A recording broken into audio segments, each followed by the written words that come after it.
From the Alex Trebek stage at Sony Picture Studios, this is Inside Jeopardy! Hello and welcome back to Inside Jeopardy, your exclusive and official podcast destination for all things happening in the world of Jeopardy!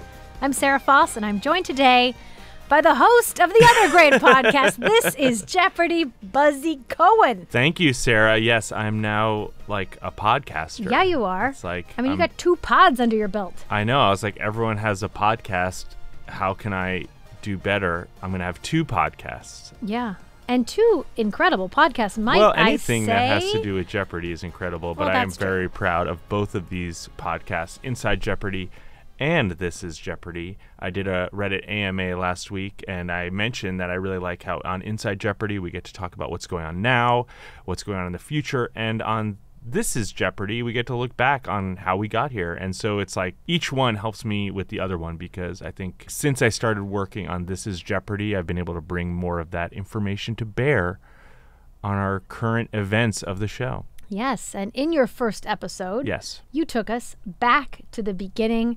So much fun to hear from all of those of us who have heard the stories, you know, the legends, how it all came to be, and to hear from Mary Eubanks, how cool is that? The first Jeopardy champion in the 60s, to hear her talk about how she was ironing in one hand, you know, her husband's shirts and getting the call to be on Jeopardy at the same time. I mean, the call is the call. Nobody ever forgets the call. No, that was so special. And I mean, there's just more to come. I'm just so proud of it. And I was very flattered. We've had an incredible response in the last 5 days to this, including, you know, Harry Friedman, Sarah's mom. Yes. My dad said I talk too fast. Susie was. My dad said I talk too fast because he's 73 and I need to slow down. I didn't tell him that you can play podcasts at like half speed if you need to. But anyway, also, no less than Claire McNear, who wrote literally the book on Jeopardy, tweeted out that there were new nuggets that she did not know. So it just goes to show there is something for everyone, whether you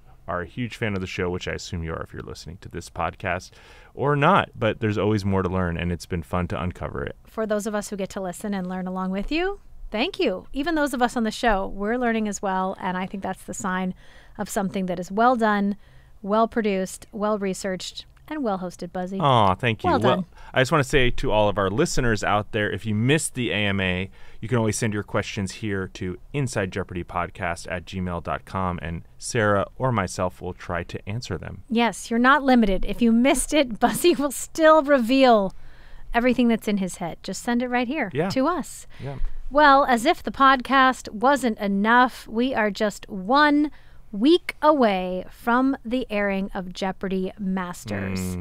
And we have a little something special in the works for our Inside Jeopardy listeners, so more to come on that.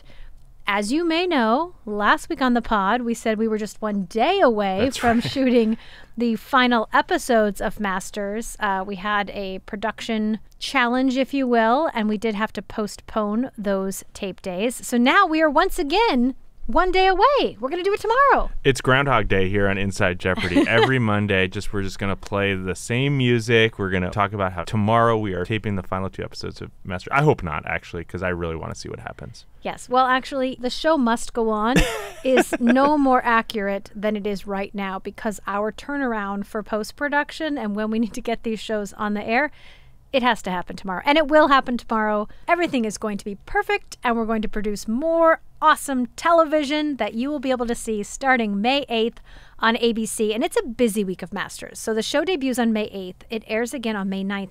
On May 10th, not only do you get to watch Masters, but right after that at 9 p.m., you get to see a Celebrity Wheel of Fortune where, get this, Vanna White goes up against Ken Jennings and Mayim Bialik. Wow. Yes. That is a real Sony... A little Sony synergy right there. That's a breezeway battle. And, you know, many people have been a breezeway battle. For those of you that haven't been on the lot, our 2 stages are divided by a space we call the breezeway. So nice there. Little alliteration, little breezeway battle. Yeah. Subway Series, people are breezeway putting battle. in their bets. You know, some people saying, hey, no one has watched more Wheel of Fortune than Vanna White. That's true. So you would think no one knows the game better and is better prepared to win.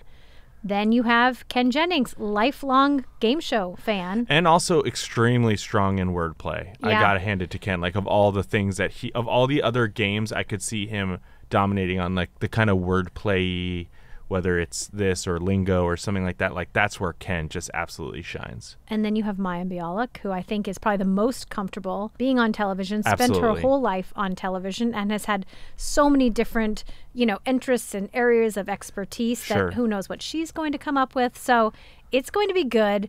You can tune into that on May 10th. And then, as if you haven't had enough, at 10 p.m., Oh, my God. the Game Show Show The is Game debuting. Show. It's a 4-part docuseries all about game shows, quiz shows, reality shows, and the first episode is titled The Answer Is. So you can only imagine that Jeopardy will be featured as well. So I think I got interviewed for that. Is that possible? it's totally possible. I think I was interviewed for this. Okay. I know it sounds like I should know this, but it was months ago. These things take a I while. know. Well, guess what? I did too. So let's see if either of us Made it. Let's see if we made it into the final Because cut. Just because you're interviewed doesn't mean that you make it onto the show. I'd like to place a friendly bet that we'll Let's both get do in. it. No? Let's do a bet. Okay. Let's do a bet. What do you? How are we going to do this? Yes. Do you think you made it or do you think you didn't?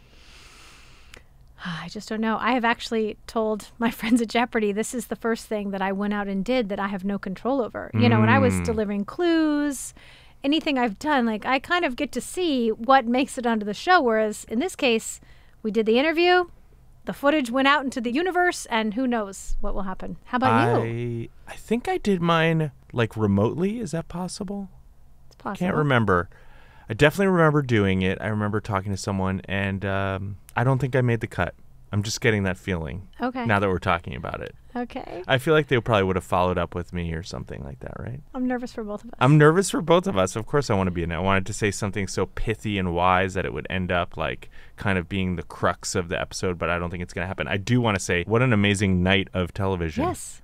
Just get your popcorn, get your soda, pull up a chair, and enjoy Wednesday, May 10th, because anyone who loves Jeopardy, Wheel, game shows, you're going to be entertained. You'll have a new episode of This Is Jeopardy come out in the morning. Oh, my and goodness. then roll right into 3 right hours of into incredible. it. And then Masters will air again that Friday, May 12th. Okay.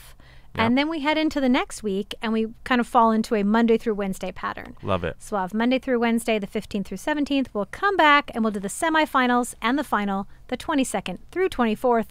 It's only 3 weeks, Masters. You're going to want more, but it's only 3 weeks. Well, in honor of us taping the rest of Masters tomorrow, I actually wore a tie that one of our contestants also wore during those first couple of Masters shows that taped.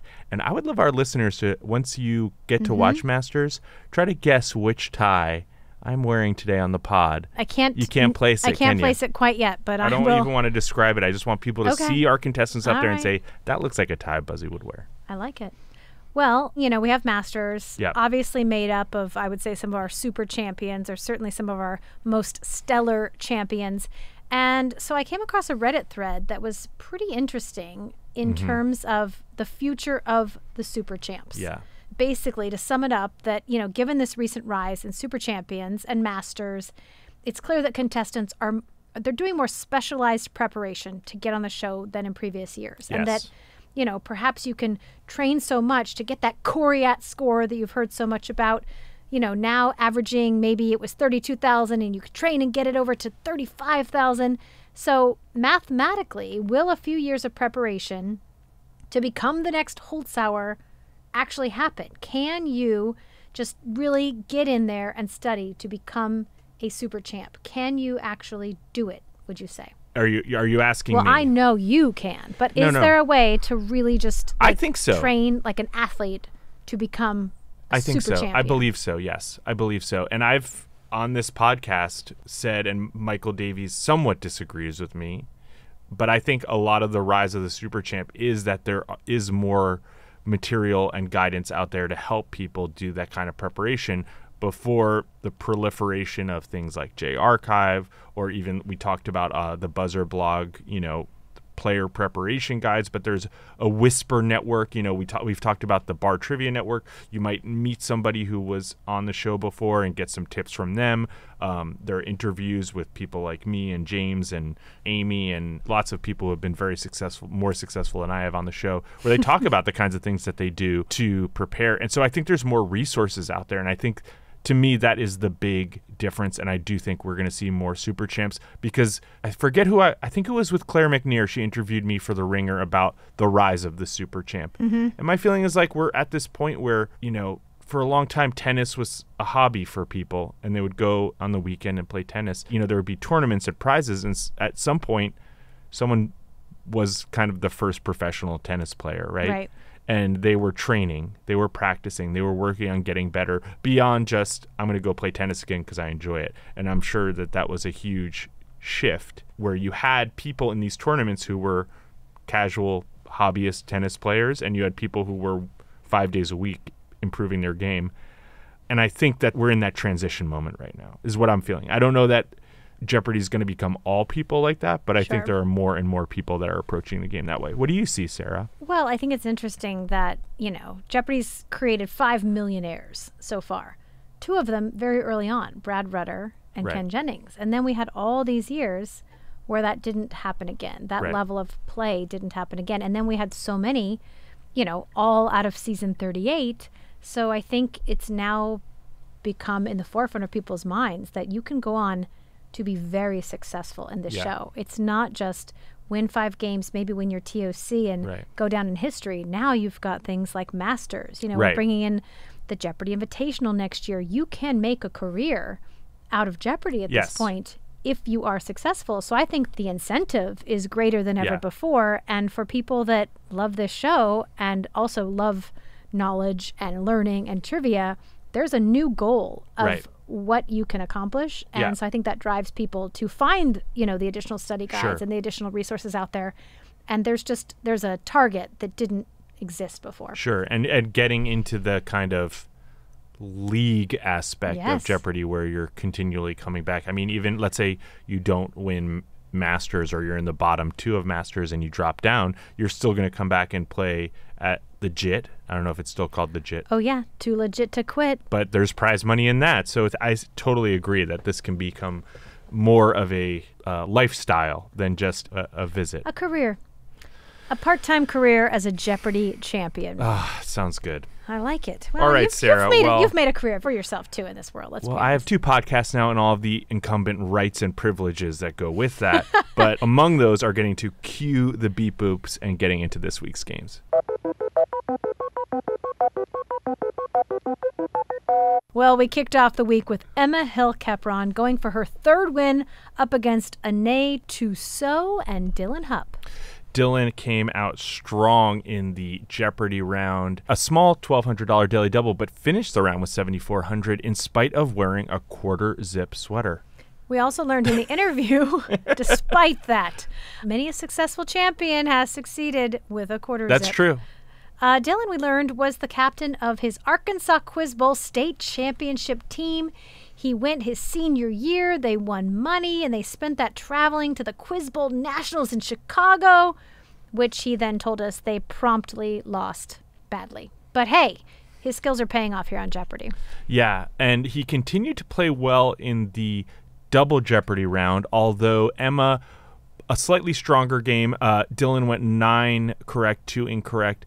Emma, 12 correct, 2 incorrect. But Emma hit those 2 daily doubles, which in total added $4,500 to her score, and she is in the lead with $14,700, just $500 over Dylan going into Final Jeopardy. Hard to imagine that Emma started that round, the double Jeopardy round, with only $1,800, an incredible run with over $14,000. So that is quite a round for her.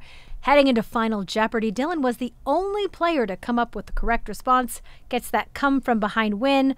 Of course, in the post-game chat, he jokes with Ken that Quiz Bowl, it's finally paying off much more than that trip to Chicago. Yes. So Dylan is our champion coming into Tuesday's game, facing Ian Marquand and Johanna Stobarok. Yes, and it was Dylan and Johanna who were neck and neck in the Jeopardy round, changing leads multiple times. Heading into double Jeopardy, though, Dylan did take a $2,000 lead. I have to say, great clue in this category. Sharps and flats for 400. He really gets around, and its project website claims that it's the longest lasting literacy project on the web. Correct response, who is Flat Stanley? If any of you saw this clue and you thought, wow, those two Flat Stanleys are just colored so beautifully, well, bragging rights. Yes, my daughters, Taylor and Reagan, did color those for us. I was pretty excited about that. You know, Rocky Schmidt, our supervising producer, did talk about when this clue aired, remembering how many Flat Stanleys that Alex used to receive. I mean, it was so common. People would send in their Flat Stanleys, and Alex would take pictures with all of them, and we would send them back. So obviously something that continues on today. Well, it was a well-played double Jeopardy round. All three players ended the round with a 5-digit score. At one point, Johanna was in third place, but worked her way into first by the end of the round on the strength of a late $3,000 daily double. Another highlight in the round, Ken doing his best Valley Girl accent. Let's see a movie for $800, Ken says, like, oh my God, Deborah Foreman and Nicolas Cage are totally star-crossed lovers in this iconic 80s flick. You can do a better Valley Girl than that. I was doing Ken's Valley Girl. I know, but I want to hear your Valley Girl. Like, oh my God, Deborah Foreman and Nicolas Cage are totally star-crossed lovers in this iconic 80s flick. That was better. That's what I expected. That's what I expected to happen, and then when it didn't, I don't know if that's a good thing or a bad thing. That's what I expected to happen, and then when it didn't, I was like, felt very unresolved. So thank you for that. What is Valley Girl? In case you didn't get it from my great impression, I grew up in Arizona though, so I was definitely not a Valley Girl. Yeah, it's a desert girl. Okay, well, unfortunately. Final Jeopardy was a triple stumper, but Johanna was able to wager in such a way, being in first place, that she finished as our winner with $6,999. Hi, I'm Buzzy Cohen. You've heard me on Inside Jeopardy, breaking down stats, analyzing contestant plays, and reviewing key moments from recent games. Well, I'm hosting another Jeopardy podcast, but this one's a little bit different. Think less sports, more history. We'll be taking you on a journey from Jeopardy's beginning in the 1960s through the Alex Trebek years to its current-day super champs. For the last 60 years, we've been watching one show. Hear how it all came together on This is Jeopardy, the story of America's favorite quiz show. Out now from Something Else, Sony Music Entertainment, and Sony Pictures TV. Moving on to Wednesday, where Johanna went for her second win against Liz Everhart and Jessie Matheny. Very evenly matched Jeopardy round. I love a good duke out in the Jeopardy round, isn't it? Getting off to a good start. Yeah. Battling it out evenly. Exactly. Johanna with 8 correct responses, Liz with 8 correct responses, Jessie with 9 correct responses, Jessie finishing just in the lead with $4,200 in spite of missing that $1,200 daily double. Well, it was another great round in Double Jeopardy. 6 lead changes. All 3 players held the lead at some point in the round. Johanna finished with the lead, but only $1,200 separated first from third place in this round. I do want to bring up a clue we were so excited about in Double Jeopardy. Comedians for $800. April 26th, 2023 is the 90th birthday of this funny lady whose Saturday Night Live skits included Rancid Harvest and Went with the Wind. No one knew the correct response. Ken even did the ear tug. Yes, this was, of course, Carol Burnett. They had a special for her last week, 90 Years of Laughter and Love. It aired the same night as our clue.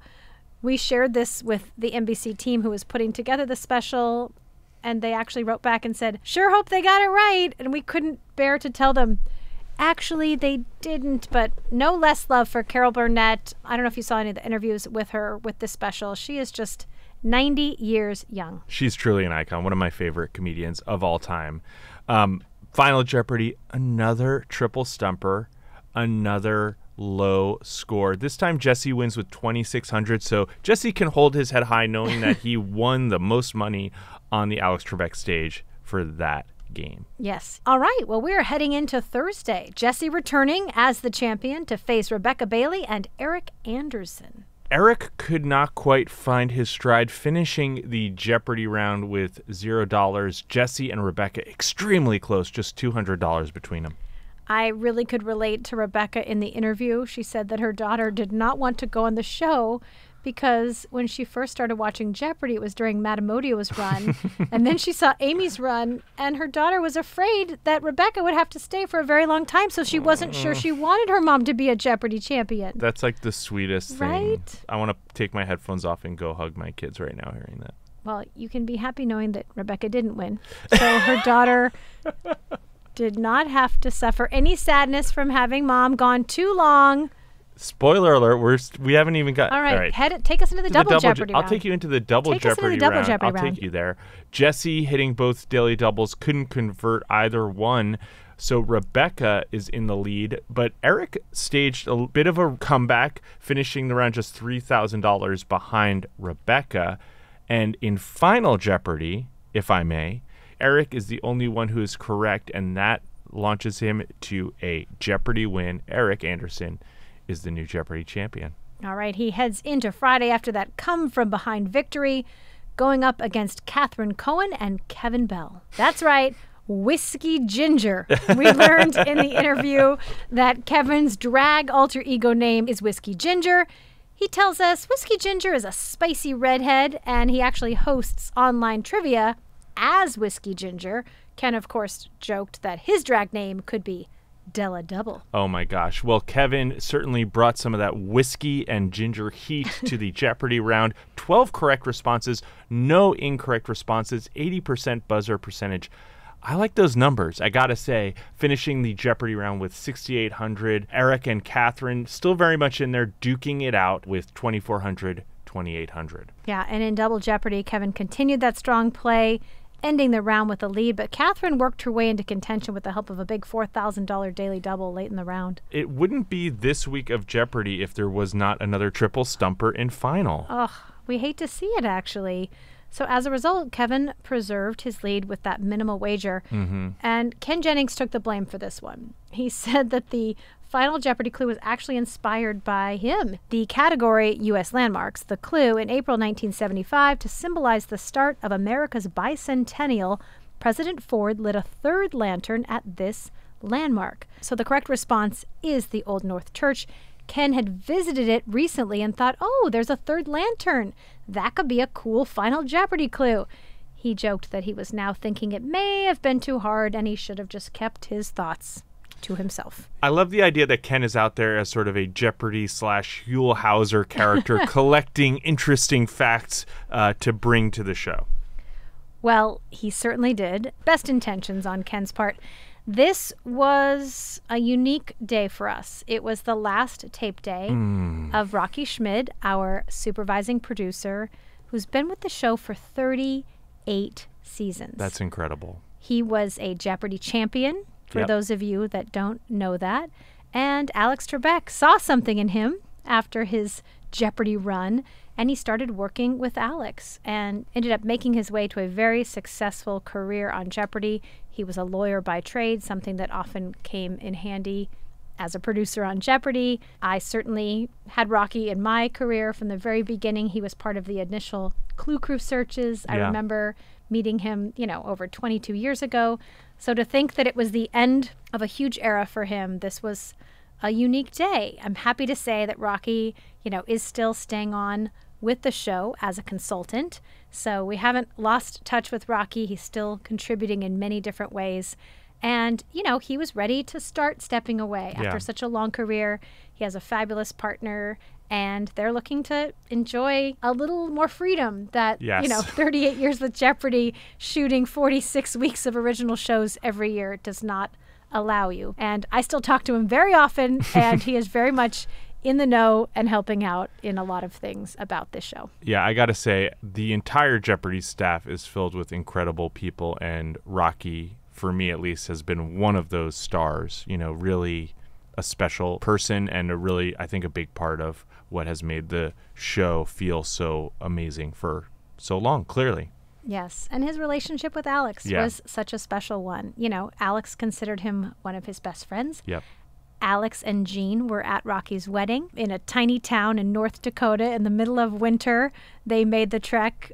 Jean Trebek actually officiated at Rocky's wedding, and Rocky was one of the few people that was with Alex when he passed, actually. So it's just, a relationship that I think we're all so grateful for to have worked with Rocky, to have a friendship with Rocky. It's not going to go away. It's continuing on, but we just wanted to acknowledge that here on the podcast. Obviously, people are going to notice that change has been made, and we wanted to kind of address it here on Inside Jeopardy. Well, thank you for that, Sarah. That is it for our game recaps. 5 games, 5 champions. Congrats to Kevin Bell, a.k.a. Whiskey Ginger, who gets to spend the weekend as a Jeopardy champion. What a way to spend a weekend. All right, let's take some viewer questions.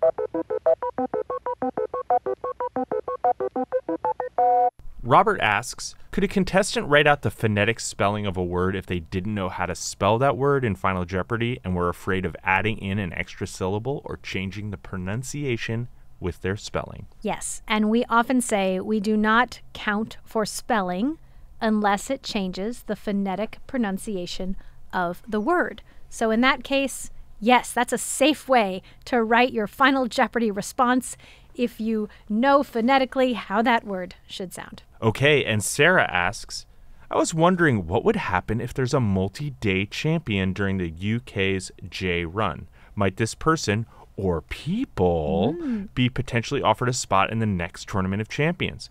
Guessing they'd be at a disadvantage if they didn't know much US trivia, but the idea of a non-American champ seemed kind of cool to me. Well, Sarah, I wish I had an exact answer for you. Michael Davies is not here on the pod today, but we know you never know what he is going to come up with. That's the one thing we do know. Obviously, Ike Barinholtz, our Celebrity Jeopardy champion, has been added to the TOC roster, something that had never happened before. Ever. So who knows? Who knows if a UK champ could make their way to the US TOC?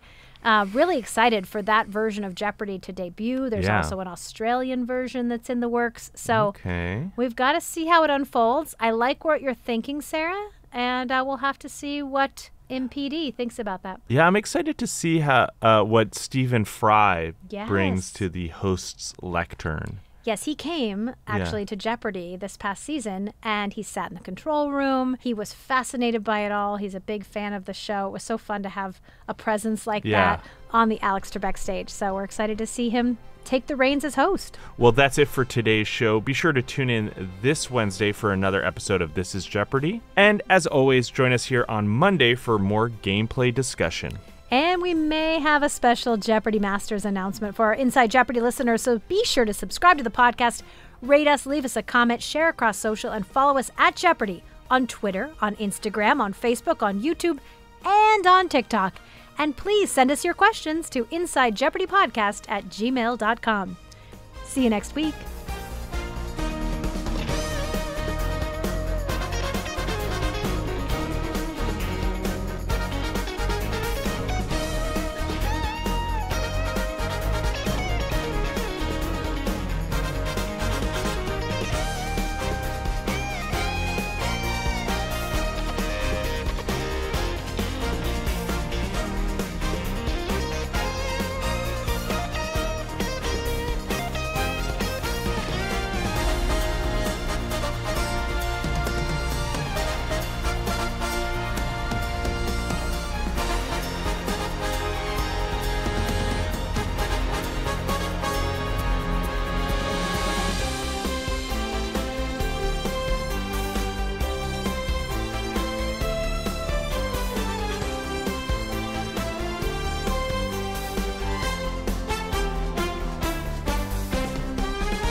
This 9-letter word describes what you should do to watch more great Jeopardy content.